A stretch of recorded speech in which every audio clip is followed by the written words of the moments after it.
அஸ்ஸலாமு அலைக்கும் வரஹ்மத்துல்லாஹி வபரகாத்துஹு. நிறைவுடைய வாழ்வழித்து நெடுநிலத்தை காப்பதற்கு மறையளித்த மன்னவனுக்கே மாபெரும் புகழனைத்தும்.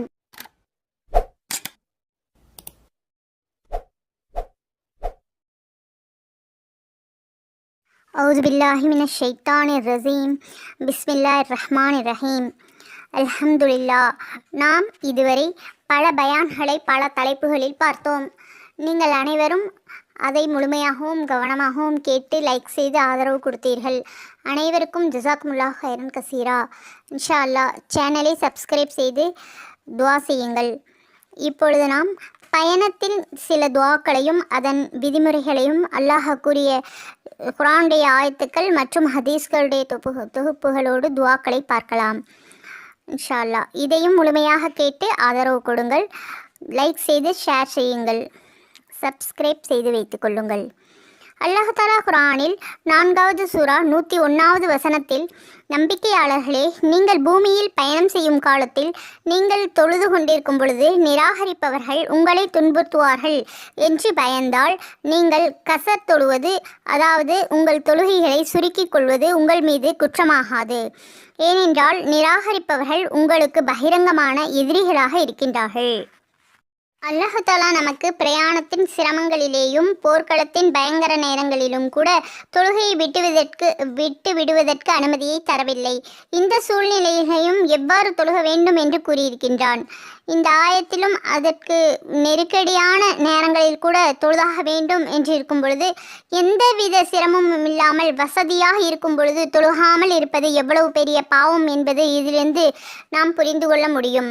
இன்ஷா அல்லாஹ் பயணத்தில் இருந்தாலும் நாம் தொழுகையை விட்டுவிடக்கூடாது. மேலும் பயணத்தில் என்னென்ன துஆக்கள் ஓத வேண்டும் என்பது நபி ஸல்லல்லாஹு அலைஹி வஸல்லம் அவர்கள் கூறி தந்திருக்கின்றார்கள். அதை பற்றி இன்ஷா அல்லாஹ் இனி பார்க்கலாம். அல்லாஹ் தஆலா குர்ஆனில் 17வது சூரா 80வது ஆயத்தில், ரப்பி அத்ஹில்னி முதுகல சிதுக்கும் வாஹ்ரிஸ்னி முஹரஸ சிதுக்கும் வஜ்அல்லி மில்லதுன்க சுல்தானன் நசீரா. அன்றி என் அல்லாஹ்வே, என்னை மதினாவில் நுழைய வைக்க வேண்டும் என்று நீ கருதினால் நல்ல விதமாக நுழைய வைப்பாயாக.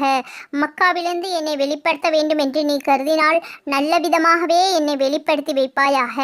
யா அல்லாஹ், உன்னிடமிருந்து ஒரு வெற்றியை நீ எனக்கு உதவியாக தந்தருள்வாயாக என்று நபியே நீங்கள் பிரார்த்தியுங்கள் என்றும் அல்லாஹ் தஆலா 17வது சூரா 81வது ஆயத்தில், வகுல் ஜாஅல் ஹக்கு வஜஹகல் பாத்திலு இன்னல் பாத்தில கான ஜஹூகா. அன்றி சத்தியம் வந்தது, அசத்தியம் மறைந்தது, நிச்சயமாக அசத்தியம் அழிந்தே தீரும் என்றும் நீங்கள் கூறுங்கள் என்று கூறியிருக்கின்றான். இதனுடைய விரிவாக்கமாகிறது. அல்லாஹ் தஆலா குர்ஆனில் கூறியிருக்கின்றான், எதிரிகளின் சதியில் மற்றும் துன்புறுத்தல்களிலிருந்து அண்ணல் நபி ஸல்லல்லாஹு அலைஹி வஸல்லம் அவர்களை பல வழிகளிலும் காப்பாற்றிய அல்லாஹ் மக்காவாசிகள் கடுமையான துன்புறுத்தல்களில் கொடுத்து கொண்டிருந்தார்கள்.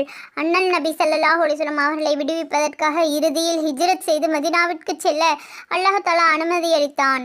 அதன் பிறகு மக்கா வெற்றியை பற்றி முன்னறிவிப்பு செய்தும் இங்குள்ள 80, 81 ஆகிய வசனங்களில் அல்லாஹ் தஆலா கூறுகின்றான், உண்மையின் பிரவேசமாக நுழைவாக பிரவேசிக்க செய்வாயாக என்பது மதீனாவில் நுழைவதையும் வெளியேறுதல் என்பது மக்காவை விட்டு வெளியேறுவதையும் குறிக்கும்.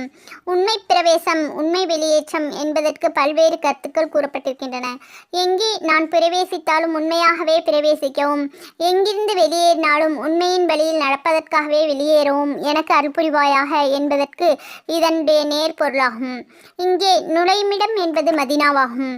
வெளியேறுமிடம் மக்கா என்பதின் கருத்தின்படி, யா அல்லாஹ், அழகிய முறையிலும் எந்தவித பிரச்சனை இல்லாத முறையிலும் மனதுக்கு வெறுப்பான செயல்கள் நடக்காத முறையிலும் நான் மதீனாவில் நுழைவதற்கும், அழகிய முறையிலும் பாதுகாப்பான முறையிலும் எந்தவித ஆபத்துக்கள் நிகழாத முறையிலும் மக்காவிலிருந்து நான் வெளியேறுவதற்கும் அருள் புரிவாயாக. ஆமீன் என்பது இந்த வசனத்துடைய கருத்தாகும். இந்த வசனம் ஹிஜ்ரத்திற்கு பின் மக்கா வெற்றியை குறித்து அருளப்பட்டதாகும். மக்காவை வெற்றி கொண்டு அதில் முஹம்மது நபி ஸல்லல்லாஹு அலைஹி வஸல்லம் அவர்கள் நுழைந்த பொழுது காபாவுடைய ஆலயத்தை சுற்றிலும் 360 சிலைகள் இருந்தன.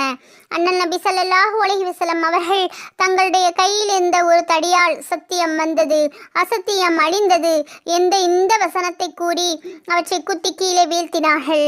பிறகு அவற்றை உடைத்து விடுமாறு கட்டளையிட்டார்கள். நூல் குர்துபி.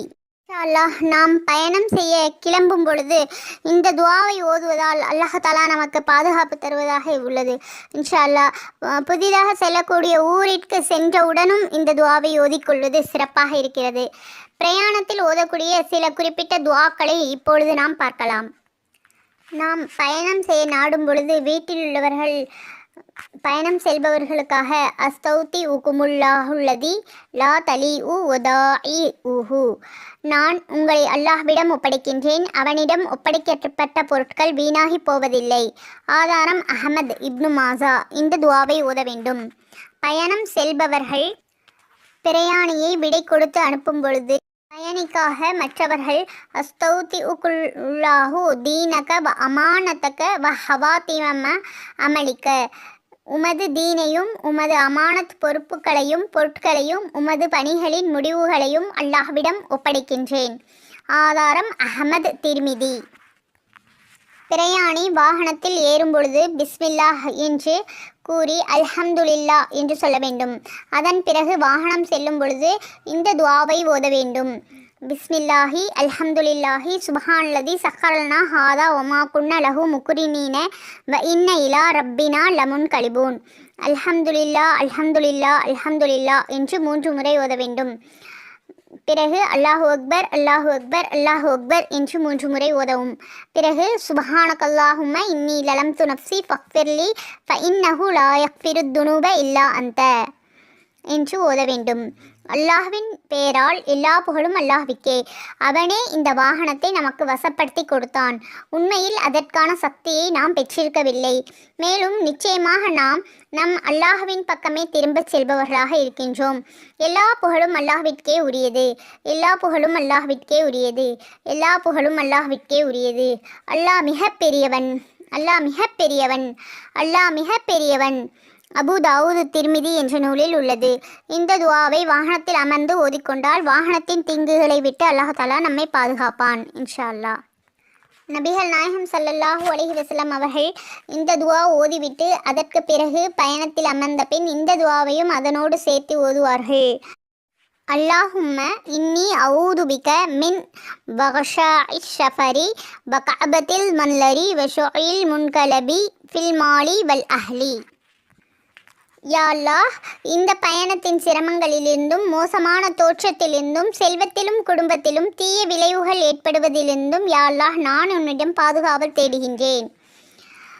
பிரயாணத்திலுள்ள சிரமங்களை விட்டும் பிரயாணத்தின் திரும்பும் சமயம் ஏற்படக்கூடிய துன்பத்திலிருந்தும் மேட்டிலிருந்து பள்ளத்தில் இறங்கும் சமயம் அநீதி இழைக்கப்பட்டவனுடைய சாபத்திலிருந்தும் பிரயாணத்திலிருந்து திரும்ப வரும் சமயத்தில் நமது பொருட்கள் குடும்பம் போன்றவற்றின் கஷ்டமான காட்சியை காணுவதை விட்டும் யா அல்லாஹ் நானிடம் பாதுகாவல் தேடுகின்றேன் என்ற இந்த துவாவையும் சேர்த்து ஓதிக்கொண்டால் சிறப்பாக இருக்கும். இன்ஷா அல்லாஹ் துவாக்களை பாடமிட்டு ஓதிக்கொள்ள இல்லாமல் அல்லாஹ் நம் அனைவருக்கும் தௌஃபீக் செய்வானாக. ஆமீன். பயணத்திலிருந்து திரும்பும் பொழுது அல்லாஹு அக்பர் அல்லாஹு அக்பர் அல்லாஹு அக்பர் சுப்ஹானல்லதி சஹரனா ஹாதா ஒமா குன்ன லஹு முக்ரினீன வ இன்ன இலா ரப்பினா லமுன் கலிபூன். அல்லாஹும்ம இன்னா நஸ்அலுக ஃபீ சஃபரினா ஹாதல் பிர்ர வத் தக்வா வ மினல் அமலி மா தர்லா. அல்லாஹும்ம ஹவ்வின் அலைனா சஃபரனா ஹாதா வத்வில் அன்னா புஅதஹு. اللهم أنت صاحب في السفر والخليفة في الأهل. اللهم إني أعوذ بك من بغشاء السفر وكعبة المنظر وسوء المنقلب في المال والأهل. ஆயிபூன தாயிபூன ஆபிதூன லிரப்பினா ஹாமிதூன என்று இந்த எல்லா துவாக்களையும் சேர்த்து நபி ஸல்லல்லாஹு அலைஹி வஸல்லம் அவர்கள் ஓதிக்கொள்வார்கள். யா அல்லாஹ், நீ மிக பெரியவன். எங்களுக்கு இதை வசப்படுத்தி தந்தவன் தூயவன். நாங்கள் இதன் மேல் சக்தி பெற்றவர்களாக இருக்கவில்லை. மேலும் நாங்கள் எங்கள் அல்லாஹ்விடமே திரும்பி செல்பவர்கள். யா அல்லாஹ், எங்களுடைய இந்த பயணத்தின் நன்மையையும் இறை எச்சத்தையும் நீ பொருந்திக் கொள்கின்ற நல்ல அறத்தையும் உன்னிடம் கேட்கின்றோம். யா அல்லாஹ், எங்களுடைய இந்த பயணத்தை எங்களுக்கு எளிதாக்குவாயாக. இதனுடைய தொலைவை எங்களுக்கு குறைத்து விடுவாயாக. யா அல்லாஹ், நீயே பயணத்தின் தோழனாக இருக்கின்றாய். எங்கள் குடும்பத்தை நீயே காக்கின்றாய். யா அல்லாஹ், இந்த பயணத்தின் சிரமத்திலிருந்தும் மோசமான தோற்றத்திலிருந்தும் செல்வத்திலும் குடும்பத்திலும் தீய விளைவுகள் ஏற்படுவதிலிருந்தும் உன்னிடம் நான் பாதுகாப்பு தேடுகிறேன். ஆமீன். யா அல்லாஹ், வணங்குபவர்களாகவும் புகழ்பவர்களாகவும் மன்னிப்பு கேட்பவர்களாகவும் திரும்புகின்றோம். ஆமீன். ஆதாரம் முஸ்லிம். எங்கேயாவது சென்று தங்கும் பொழுது அந்த இடத்தில் இந்த துவாவை ஓதிக்கொள்ள வேண்டும். அவுது பி கலிமாத்தில்லாஹி தாம்மாத்தி மின் ஷர்ரி மா ஹலக். முழுமையான அல்லாஹ்வின் வார்த்தையை கொண்டு அவன் படைத்த அனைத்தின் தீங்கை விட்டும் அவனிடம் நான் பாதுகாப்பு தேடுகின்றேன். வெளியூரில் தங்கினால் இன்ஷா அல்லாஹ் இந்த துவாவை ஓதிவிட்டால் அல்லாஹு தாலா தீங்குகளிலிருந்து பாதுகாக்கக்கூடியவனாக இருக்கின்றான். அல்லாஹு தாலா நம் அனைவருக்கும் துவாக்கள் மனநமிட்டு ஓதக்கூடிய பாக்கியத்தை தந்தல்வானாக. ஆமீன். வீட்டில் உள்ளவர்கள் பிரயாணி விடைபெற்று சென்ற பிறகு அவர்களுக்கு நெருக்கமான வீட்டில் உள்ள மக்கள் அவர்களுக்காக வேண்டி இந்த துவாவை செய்யலாம். அல்லாஹும்ம அத்பிலஹு புஅத வஹப்பின் அலைஹி சஃபர. யா அல்லாஹ் அவருடைய தூரத்தை சுருக்கமாக ஆக்கிவிடு, மேலும் பிரயாணத்தை அவருக்கு லேசாக ஆக்கிவிடு. ஆமீன். ஏதேனும் ஊரில் நுழையும் பொழுது இந்த துவாவை 3 முறை ஓத வேண்டும். அல்லாஹும்ம பாரிக் லனா ஃபீஹா. யா அல்லாஹ் எனக்கு இந்த கிராமத்தில் பரக்கத்தை செய்வாயாக. யா அல்லாஹ் எங்களுக்கு இந்த கிராமத்தில் பர்க்கத் செய்வாயாக. யா அல்லாஹ் எங்களுக்கு இந்த கிராமத்தில் பர்க்கத் செய்வாயாக. மேலும் கீழே இந்த துவாவையும் சேர்த்து ஓதிக்கொள்ள வேண்டும். அல்லாஹ் மர்சுக்னா ஜனாஹா வஹப்பிப்னா இலா அஹ்லிஹா வஹப்பிப் சாலிஹி அஹ்லிஹா இலைன. யா அல்லாஹ் எங்களுக்கு இந்த ஊரின் பலன்களை தருவாயாக. மேலும் இந்த ஊர்வாசிகளின் உள்ளங்களில் எங்களுடைய நேசத்தை புகுத்துவாயாக. ஆமீன். அவர்களுடைய நல்லடியார்களின் பிரியத்தை எங்களுக்கு அருள்வாயாக. ஆமீன். இந்த துவாவையும் ஓதிக்கொள்ள வேண்டும் இன்ஷா அல்லாஹ். மேலும் அல்லாஹு தாலா கடல் பயணம் மற்றும் வேறு பயணங்கள் சென்றால் அப்பொழுது ஓதுவதற்காக வேண்டி குரானில் ஒரு ஆயத்து சொல்லி இருக்கின்றான். அது 11வது சூறாவில் 41வது ஆயத்தாக உள்ளது. பிஸ்மில்லாஹி மஸ்ரிஹா ஒ முர்சாஹா இன்ன ரப்பி லகஃபூரு ரஹீம். இதை செலுத்தவும் நிறுத்தவும் ஆற்றல் உடையவனாகிய அல்லாஹ்வின் திருநாமத்தை கூறி இதில் நீங்கள் ஏறிக்கொள்ளுங்கள். நிச்சயமாக என்றே அல்லாஹ் மிகவும் மன்னிப்பவனும் கிருபையுடையவனுமாக இருக்கின்றான்.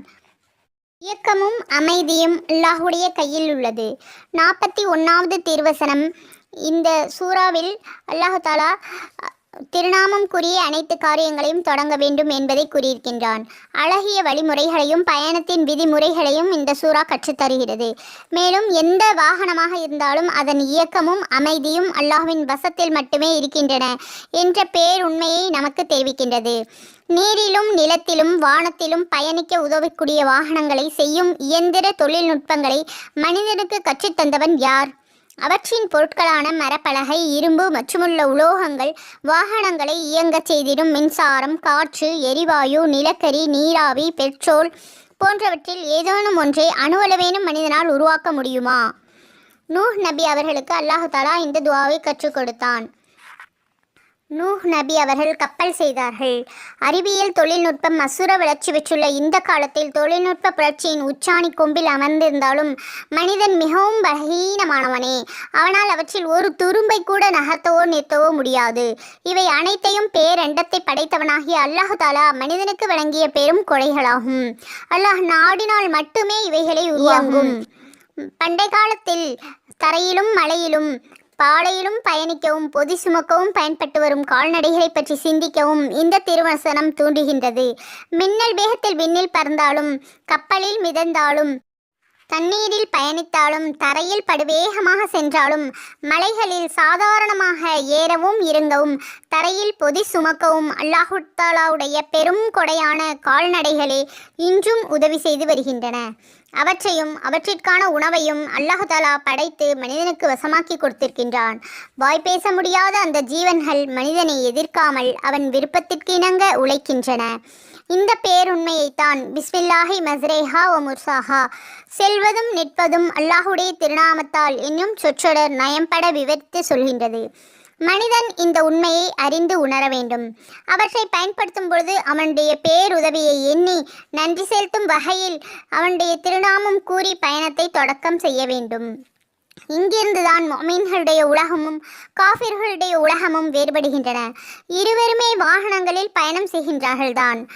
ஆனால் முஃமினுடைய கால்கள் வாகனத்தை மிதிக்கும் பொழுது பூமியினுடைய தொலைவை மட்டும் கடப்பதில்லை, மாறாக வாகனத்தை தனக்கு கட்டுப்பட வைத்துள்ள அல்லாஹ்வையே அவன் அண்மை விடுகின்றான். பூமியின் அவன் சஞ்சரித்தாலும் பேரண்டமெங்கும் அல்லாஹு தாலாவுடைய அற்புதங்கள் வியாபித்து நிற்பதைக் கண்டு வியந்து நிற்கின்றான். சுப்ஹானல்லாஹ். அவனை அறியாமல் அவனுடைய நாவு அல்லாஹ்வை போற்றி துதித்து நன்றி செலுத்தி வருகிறது. மாரிஃப் 4:633. அல்லாஹு தாலா இந்த ஆயத்தை நூஹ் நபி அவர்களுக்காக வேண்டி வணங்கினான். நூஹ் நபி அவர்கள் சன்மார்க்க பிரச்சாரம் செய்த கால அளவுகள் மிகப்பெரியது. ஆனால் அவர்களுடைய சமுதாயத்தினர்கள் அவர்களுடைய நட்போதனைகளுக்கு செவிசாய்க்கவில்லை. அவர்களை இழிவுபடுத்த முற்பட்டார்கள். எனினும் அவர்கள் தொடர்ந்து பிரச்சாரம் செய்தார்கள். போதிய பயனில்லை. மொத்தம் 80 பேர் ஈமான் கொண்டார்கள். அந்த 80 பேரில் கூட உம்முடன் ஏழைகள் தானே சேர்ந்திருக்கின்றார்கள் என்று அந்த சமுதாயத்தினர்கள் தூற்றினார்கள். நீர் உண்மையாளர்களாக இருந்தால் எங்களுக்கு வேதனை வராமல் இருப்பதற்காக வாக்களிக்கிறீரே, அதை கொண்டு வாரும் என்று சவால் விட்டார்கள். அப்போது இதுவரை சமுதாயத்திலிருந்து திட்டமாக ஈமான் கொண்டவர்களைத் தவிர இனி எவரும் ஈமான் கொள்ளவே மாட்டார்கள், அவர்கள் மூழ்கடிக்கப்படுபவர்களே என்று அல்லாஹ் தாலா அறிவித்து தன்னுடைய நேர் பார்வையிலேயே ஒரு கப்பலை கட்டி அதில் யார் காப்பாற்றப்பட வேண்டி இருக்கின்றார்களோ அவர்களை ஏற்றிச் செல்லுமாறு கட்டளையிட்டான். நூஹ் நபி அவர்கள் கப்பல் கட்டத் தொடங்கியதும் ஈமான் கொள்ள மறுத்த அந்த சமுதாயத்தினர்கள் இன்னும் அதிகமாக பரிகாசம் செய்தார்கள். மிகவும் துன்பம் கொடுத்தார்கள். கப்பலை அசிங்கப்படுத்தினார்கள். நூஹே, முன்னரெல்லாம் உம்மை நபி என்று கூறிக்கொண்டிருந்தீர்கள், இப்பொழுது தச்சு வேலை செய்ய தொடங்கிவிட்டீர்களா என்று சிலர். ஆமாம், இங்கே குடிக்க தண்ணீருக்கே பஞ்சமாக இருக்கிறது, உன்னுடைய கப்பலை எங்கே செலுத்தப் போகிறீர்கள் என்று கேவலமாக பேசினார்கள். இவற்றையெல்லாம் பொருட்படுத்தாமல் நூஹ் நபி அவர்கள் கர்மத்திலேயே கண்ணாக இருந்தார்கள். இறுதியில் நம் கட்டளை வந்து அடுப்பு பொங்கிடும் பொழுது பாரத்தன் நூர் கப்பலை செலுத்த ஆயத்தமாகுமாறு அல்லாஹ் தாலா கட்டளையிட்டான். இந்த பாரத்தன் நூர் என்ற அரபி சொற்றொடருக்கு நிலப்பரப்பில் தண்ணீர் பொங்கி எழுந்து பரவ துவங்கும் பொழுது அடுப்பு பொங்கும். அதனை கண்டு நூஹ் நபி அவர்கள் மனைவி தெரிவிப்பார்கள். அப்போது பொழுது உதயமாகும் பொழுது. இப்படி 7 வேறு விதமான விளக்கங்கள் கூறப்பட்டிருக்கின்றன. ஹக்காமுல் குர்ஆனில் இவற்றின் ஆதாரங்களோடு எழுதியிருக்கின்றார்கள். இமாம் குர்துபி. இந்த பயான் நூஹ் நபி அவர்களுடைய பயான் உள்ளது. அதனை இன்ஷா அல்லாஹ் அந்த பயானை சென்று பாருங்கள்.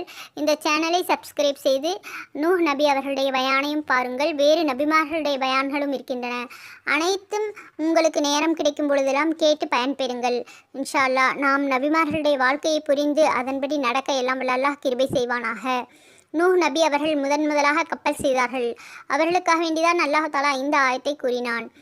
நாம் அனைவரும் இந்த ஆயத்தை பிரயாணத்தில் ஓதி மற்றும் மற்ற துவாக்களையும் நபிசல்லாஹு கூடிய வழிமுறைகளையும் பின்பற்றி நடக்க எல்லாம் வல்ல அல்லாஹ் கிருபை செய்வானாக. எப்பொழுது பயணம் செய்தாலும் பயணம் செய்யும் முன்பு 2 ரக்காத் தொழுது அல்லாஹ்விடம் துவா கேட்டு பயணம் செய்யக்கூடியவர்களாக நாம் அனைவரும் அல்லாஹ் தாலா ஆக்கியருள் புரிவானாக. ஆமீன். பிரயாணம் முடிந்த பிறகு வீட்டிற்குள் நுழையும் பொழுது ஓதும் துவா. அவுபன் லிரப்பினா தௌபன் லா யுகாதிரு அலைனா ஹவுபன்.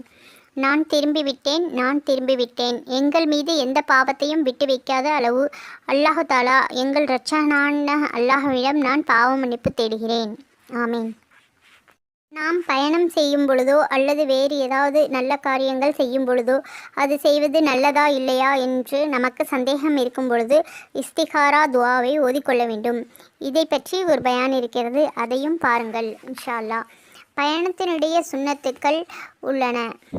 அவைகள்: ஜும்மாவுடைய நாளில் சூரியன் உச்சி சாய்ந்த பிறகு ஜும்மா தொழுகாமல் பயணம் செய்யக்கூடாது. பயணம் புறப்படும் முன்பு 2 ரக்காத் நபில் தொழுது கொள்ள வேண்டும். பயணத்தில் குறைந்தது 3 பேராவது இருக்க வேண்டும். பயணத்தில் ஒரு நபர்களை அமீராக அதாவது தலைவராக ஆக்கிக்கொள்ள வேண்டும். பயணத்தில் செல்பவர்களிடம் துவா செய்யும்படி கேட்டுக்கொள்ள வேண்டும். பயணத்தில் நாம் துவா செய்து கொண்டிருந்தால் அல்லாஹ் தஆலா ஏற்றுக்கொள்ளக்கூடியவனாக இருக்கின்றான். வாகனத்தில் ஏறும் பொழுது முதலில் வலது காலை வைத்து ஏற வேண்டும். வாகனத்தில் ஏறும் பொழுது பிஸ்மில்லாஹ் என்று ஓதிக்கொள்ள வேண்டும். அலி ரலியல்லாஹு அன்ஹு அபு தாவூத் என்ற நூலில். வாகனத்தில் ஏறி அமர்ந்தவுடன் 3 தடவை அல்லாஹு அக்பர் அல்லாஹு அக்பர் அல்லாஹு அக்பர் என்று ஓத வேண்டும். இப்னு உமர் ரலியல்லாஹு அன்ஹு முஸ்லிம் என்ற நூல். வாகனத்தின் ஏறியவுடன் துவாவை ஓதிக்கொள்ள வேண்டும். உமர் ரலியல்லாஹு அன்ஹு வாகனத்தில் உயரத்தில் ஏறும் பொழுது அல்லாஹ் அக்பர் என்று ஓத வேண்டும். ஒவ்வொரு முறை வாகனம் உயரமான இடத்தில் செல்லும் பொழுது அல்லாஹ் அக்பர் என்று ஓத வேண்டும். வாகனம் தாழ்வான இடத்தில் இறங்கும் பொழுது சுப்ஹானல்லாஹ் என்று ஓத வேண்டும். ஜாபிர் ரலியல்லாஹு அன்ஹு புகாரி. தேவை நிறைவேறியவுடன் வீடு திரும்பிவிட வேண்டும். அபூ ஹுரைரா ரலியல்லாஹு அன்ஹு. மனம் புரிய தடை செய்பவர்களோடு பயணம் செய்வது கூடாது. இப்னு உமர் ரலியல்லாஹு அன்ஹு. சஹீஹ் இப்னு ஹிப்பான். பயணத்திலிருந்து திரும்பியவுடன் முதலில் மஸ்ஜிதுக்கு சென்று 2 ரக்காத் தொழுதுவிட்டு பிறகு வீட்டிற்கு செல்ல வேண்டும். இப்னு உமர் ரலியல்லாஹு அன்ஹு. அபு தாவூத் என்ற நூல். பயணத்திலிருந்து திரும்பியவுடன் முசாஃபஹா மற்றும் முஆனகா செய்து கொள்ள வேண்டும். அனஸ் ரலியல்லாஹு அன்ஹு. அபு சாலிம் ரலியல்லாஹு அன்ஹு அவர்கள் கூறுகிறார்கள், ஹஜ்ரத் அப்துல்லா இப்னு உமர் ரலியல்லாஹு அன்ஹு அவர்கள் எவராவது பயணம் புறப்படுவதைக் கண்டால் அவரிடம் எனக்கு நெருக்கமாக வந்து நில்லுங்கள். நபிகள் நாயகம் ஸல்லல்லாஹு அலைஹி வஸல்லம் அவர்கள் எங்களை வணி அனுப்பியதைப் போல நானும் உங்களை வணி அனுப்புகின்றேன் என்று கூறிவிட்டு இந்த துஆவை ஓதிக்கொள்வார்கள். அஸ்தௌதி உல்லாஹு தீனக வ அமானதக வ ஹவாத்திமா அமலிக்க. நான் உன்னுடைய தீனையும் உன்னுடைய அமானிதத்தையும் உன்னுடைய காரியத்தின் முடிவையும் அல்லாஹ்வின் பொறுப்பிலே ஒப்படைக்கின்றேன். நூல் திர்மிதி. சகல தீங்குகளிலிருந்தும் பாதுகாப்பு பெற இப்னு ஹஸ்ரத் அஃபான் ரலியல்லாஹு அன்ஹு கூறுகிறார்கள், எவர் இந்த துஆவை காலை மாலை 3 தடவை ஓதுகிறார்களோ அவர்களுக்கு எந்த தீங்கும் ஏற்படாது என்று நபிகள் நாயகம் ஸல்லல்லாஹு அலைஹி வஸல்லம் அவர்கள் அருளியதாக உஸ்மான் ரலியல்லாஹு அன்ஹு அவர்கள் கூறியதை நான் செவியுற்றேன். பிஸ்மில்லாஹில்லதி லா யலூரு மஅஸ்மிஹி ஷைஉன் ஃபில் அர்லி வலா ஃபிஸ் ஸமாஇ வஹுவ ஸமீஉல் அலீம். திர்மிதி. அல்லாஹ்வின் திருப்பெயரால் ஆரம்பம் செய்கின்றேன். அல்லாஹ்வின் பெயரினால் வானத்திலும் பூமியிலும் எந்த கெடுதியும் எனக்கு ஏற்படாது. மேலும் அல்லாஹ் கேட்பவனாகவும் அறிபவனாகவும் இருக்கின்றான். இந்த துஆவை காலை மாலை 3 முறை ஓதிக்கொண்டால் அல்லாஹ் தாலா எல்லா விதமான தீங்குகளிலிருந்தும் நம்மை பாதுகாப்பான் இன்ஷா அல்லாஹ். அல்லாஹ் தாலா குர்ஆனின் மூலம் துஆ கேட்கும்படி கூறியிருக்கின்றான். 14வது சூரா 40 மற்றும் 41வது ஆயத்துக்களில் ரப்பி ஜஅல்னி முகீமஸ் ஸலாத்தி வ மின் துர்ரியத்தி ரப்பனா தகப்பல் துஆ. யா அல்லாஹ், தொழுகை நிலைநிறுத்துவோர்களாக என்னையும் என்னுடைய சந்ததியில் உள்ளவர்களையும் ஆக்குவாயாக. ஆமீன். யா அல்லாஹ், என்னுடைய பிரார்த்தனைகளை ஏற்றுக்கொள்வாயாக. ஆமீன். ரப்பனா ஃபிர்லி வலி வாலிதைய வலில் முஃமினீன யௌம யகூமுல் ஹிசாப். யா அல்லாஹ், என்னையும் என் பெற்றோர்களையும் முஃமின்களையும் கேள்வி கணக்கு கேட்கக்கூடிய நாளில் மறுமை நாளில் மன்னிப்பாயாக. ஆமீன். மேலும் 20வது சூரா 25 முதல் 28 வரை உள்ள ஆயத்துக்கள். மேலும் 114வது ஆயத்து. ரப்பி ஷ்ரஹ்லி சத்ரி வயசிர்லி அம்ரி வஹ்லுல் உக்ததம் மின் லிசானி யஃப்கஹு கௌலி. யா அல்லாஹ், எனக்காக என் நெஞ்சத்தை நீ உறுதிப்படுத்தி விரிவாக்குவாயாக. யா அல்லாஹ், என் காரியத்தை எனக்கு நீ எளிதாக ஆக்கி வைப்பாயாக. ஆமீன். என் நாவிலுள்ள முடிச்சுகளையும் அவிழ்ப்பாயாக, என் சொல்லை அவர்கள் விளங்கிக் கொள்வதற்காக. ரப்பி ஜித்னி இல்மா. யா அல்லாஹ், என்னுடைய கல்வி ஞானத்தை அதிகப்படுத்தி தந்தருவாயாக. ஆமீன். இதுபோல நிறைய துஆக்கள் குர்ஆனில் இருக்கின்றன. அதை படித்து மனப்பாடம் செய்து அதன்படி அல்லாஹ் தாலாவிடம் துஆ கேட்கக்கூடியவர்களாக நம் அனைவரையும் அல்லாஹ் ஆக்கி அருள் புரிவானாக. ஆமீன். இதுவரை பொறுமையாக அனைவரும் கேட்டதற்கு ஜஸாக்குமுல்லாஹ் ஹைரன் கசீரா. உங்கள் அனைவருக்கும் அல்லாஹ் தாலா சிறந்த நட்கூலியை தந்தருவானாக. ஆமீன். கேட்டதை மற்றவர்களுக்கும் எத்தி வைத்து அதனுடைய நட்பலன்களையும் நம் அனைவரும் பெற்றுக்கொள்வோமாக. ஆமீன். அஸ்ஸலாமு அலைக்கும் வரஹ்மத்துல்லாஹி வபரகாத்துஹு வ மஹ்ஃபிரத்துஹு.